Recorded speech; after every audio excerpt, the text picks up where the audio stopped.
അസ്സലാമു അലൈക്കും. Welcome back to our channel. ഇന്ന് ഞാൻ ഉണ്ടാക്കാൻ പോകുന്ന ഒരു അടിപൊളി ദോശയാണ്, ഒരു സ്പെഷ്യൽ ദോശയാണ്. പച്ചരിയിൽ നമുക്ക് എങ്ങനെ ദോശ ഉണ്ടാക്കിയെടുക്കാം എന്നാണ് ഇന്ന് കാണിക്കാൻ പോകുന്നത്.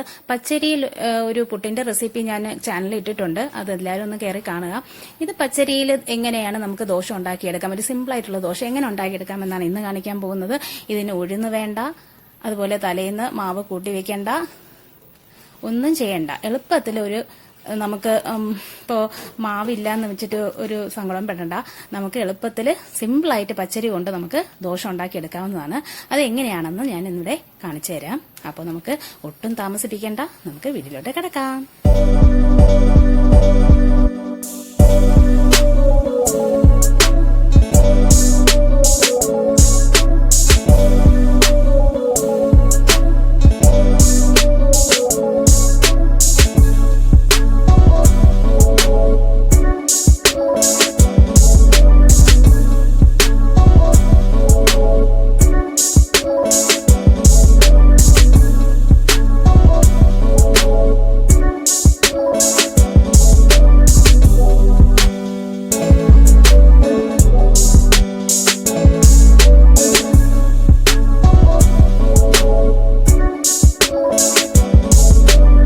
ഞാനിവിടെ പച്ചരിയാണ് എടുത്തിട്ടുള്ളത്, 2 കപ്പ് പച്ചരിയാണ് എടുത്തിട്ടുള്ളത്. 250 ml കപ്പിൽ 2 ഗ്ലാസ് പച്ചരിയാണ് ഞാനിവിടെ എടുത്തിട്ടുള്ളത്.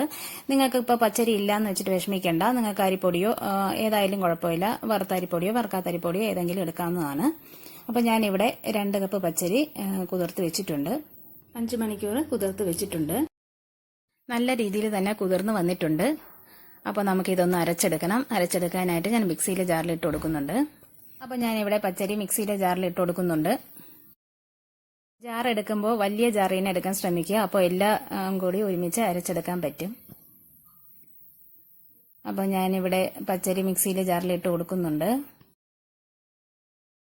ഇനി നമുക്ക് ഇട്ട് കൊടുക്കാനുള്ളത് ചോറാണ്. ഞാൻ പച്ചരി അളന്നെടുത്ത അതേ കപ്പിൽ തന്നെ 1 കപ്പ് ചോറ് ഇട്ട് കൊടുക്കുന്നുണ്ട്. കണ്ടോ? അതിനുശേഷം 1 ടീസ്പൂൺ ഇൻസ്റ്റന്റ് ഈസ്റ്റ് ചേർത്ത് കൊടുക്കുന്നുണ്ട്. അതിനുശേഷം 1 ടീസ്പൂണ് ഉപ്പും കൂടി ചേർത്ത് കൊടുക്കുന്നുണ്ട്. അതിനുശേഷം നമുക്ക് ലൈറ്റ് ചൂടുവെള്ളം ഒഴിച്ചു കൊടുത്ത് അതൊന്ന് അടിച്ചെടുക്കാം. കണ്ടോ? അടിച്ചെടുത്തിട്ടുണ്ട്. മാവ് വന്നിട്ടുണ്ട്, നന്നായിട്ട് മാവ് ക്ലിയറായി വന്നിട്ടുണ്ട്. നമുക്ക് അടിച്ചെടുക്കുന്ന സമയത്ത് വേണമെങ്കിൽ ഷുഗറും കൂടി ചേർത്ത് കൊടുക്കാം, പഞ്ചസാര ചേർത്ത് കൊടുക്കാം 1 ടീസ്പൂൺ.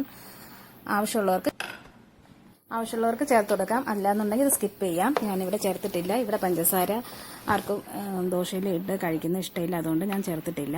ഇനി നമുക്കൊന്ന് അരമണിക്കൂർ ഇതൊന്ന് റെസ്റ്റ് ചെയ്യാൻ വെക്കാം. ഈസ്റ്റ് ചേർത്തത് കാരണം ഇത് അരമണിക്കൂർ റെസ്റ്റ് ചെയ്യാൻ വെക്കണം. അരമണിക്കൂർ വെക്കുമ്പോഴാണ് ആ ഈസ്റ്റൊക്കെ ഒന്ന് ആക്റ്റീവായിട്ട് വരുള്ളൂ. അതുകൊണ്ട് ഒരു അരമണിക്കൂർ നമുക്ക് റെസ്റ്റ് ചെയ്യാൻ വെക്കാം. അരമണിക്കൂർ കഴിഞ്ഞതേ മാവ് നന്നായിട്ട് വന്നിട്ടുണ്ട്. നല്ല ബബിൾസ് ഒക്കെ വന്ന് നന്നായിട്ട് മാവ് ആയിട്ടുണ്ട്. കണ്ടോ? ഇതുപോലെ മാവ് വരണം. ഇനി നമുക്ക് ദോശ ചുട്ടെടുക്കാം.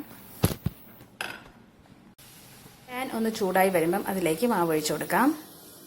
നല്ലതുപോലെ റൗണ്ട് ഷേപ്പിൽ മാവ് ഒഴിച്ചു കൊടുക്കാം. കണ്ടോ? നന്നായിട്ട് വരുന്നുണ്ട്.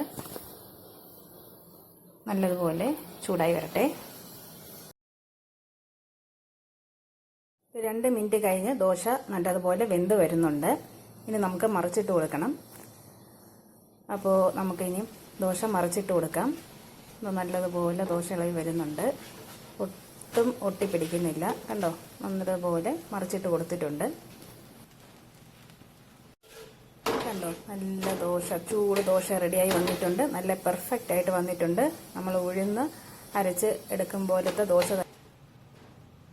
തന്നെയാണ് വന്നിട്ടുള്ളത്. കണ്ടോ? എല്ലാവരും ഒന്ന് ട്രൈ ചെയ്ത് നോക്കണേ. വല്ലപ്പോഴും എല്ലാവരും ഒന്ന് ട്രൈ ചെയ്ത് നോക്കണേ. ഉഴുന്നില്ലാത്ത സമയത്തും അതുപോലെ മാവ് നമുക്ക് ഉണ്ടാക്കി വെക്കാൻ പറ്റാത്ത സമയത്തൊക്കെ എല്ലാവരും ഒന്ന് ട്രൈ ചെയ്ത് നോക്കണേ.